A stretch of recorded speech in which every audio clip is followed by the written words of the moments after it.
My first question, initially, I want to say that could you please tell us about the current stage of preparation European Games and inform us about the testing races and events before the Games?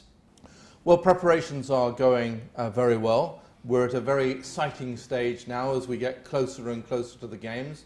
Tickets have gone on sale. Very shortly we will have the flame capture moment out at Ateshka before the torch relay goes all around the country. And then its arrival here, back in Baku, will be very close to the opening ceremony. So preparations have gone very well. We should never forget that Azerbaijan has been asked to condense what normally happens in London or in Sochi at an Olympic or Olympic Winter Games for 7 years into just 30 months. So in just 2.5 years, we have had to achieve exactly the same. This has been a big challenge here in Azerbaijan, and we will need every one of the remaining days through until the opening ceremony to ensure that we can deliver a good event. But I am very confident as to where we are at this moment in time with 58 days to go to the opening ceremony. As far as the test events are concerned, we have hosted a number of test events: mountain bike, gymnastics, track and field athletics. We are currently hosting both boxing and wrestling test events. This is to ensure that many of our systems and structures will be up to speed and will be perfect for the period of the Olympic Games. And of course I understand and recognise just how important boxing and wrestling are to Azerbaijan. Mr. Clegg, the first European Games are important in terms of development of the country and promoting Azerbaijan. Besides this, what additional advantages these games might bring for Azerbaijan?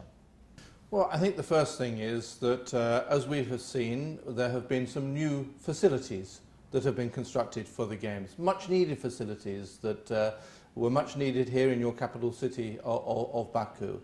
And hosting an event like this allows you to fast track some of the long-term development plans that you may have had for the city. So whether that is sporting infrastructure, whether that is transport infrastructure, and of course we've seen the new road going over the whole of the north of the city, which has made a significant difference to the amount of traffic that is now coming through the centre of the city, whether that is the development of fibre optic cables through the city. A lot of these things have been fast-tracked as a result of staging the Games. But I also hope that staging the Games will act as an inspiration to a generation of young Azeris who will be exposed to seeing new sports that they may not have experienced before, and hopefully this will motivate some of them to take up the sports, and perhaps it will motivate other people to adopt a fitter lifestyle. So I think that there are many legacy benefits of hosting these Games. In these offices alone we have 1,570 full-time members of staff, over 70% of which are Azeri. And these people now understand how to organise major international sports events, and this will be a real legacy for Formula One in 2016, Chess Olympiad, Islamic Solidarity Games in 2017, and of course 4 matches of Euro 2020, the European Football Championships. So there's a real human legacy as well. How would you comment on some entities based position on European Games? This is normal at every international event that I have ever been at. There are obviously some people who are playing to different agendas. So this is normal in any host Olympic city, particularly in the build-up to the Games, where people are questioning themselves in terms of whether we are really going to be ready as a city. I can assure you we are going to be ready as a city. I think what is going to be delivered here is extraordinary, particularly when you consider how short a period of time we have had to plan this compared with the Olympic and the Olympic Winter Games. I think the team here is incredibly committed, and I'm confident that the world is going to be amazed at what Azerbaijan delivers later this summer.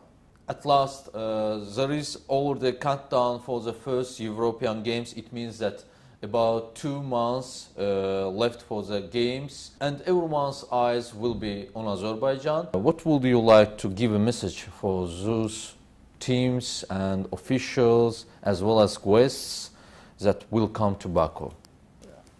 I think that from my experience, this is going to be the same as many people. They will come to Azerbaijan not knowing very much about this beautiful country, and they are going to be amazed at what a young and dynamic and forward-thinking country this is. I think people will be really pleased with the warmth of hospitality that they experience from the Azeri people and their enthusiasm for sport. And I think people, whether they're watching the European Games through the lenses of a television all over the world, or whether they're experiencing it here through the athletes and officials firsthand, are going to be really surprised and very excited at this amazing country, and will take very happy and positive memories with them when they leave after the closing ceremony. Thanks a lot, Mr. Clegg, for interview. It's a very big pleasure for us to make this reportage, this interview, and to share this interview for Azerbaijan community. Çok sağ ol. Çok sağ ol.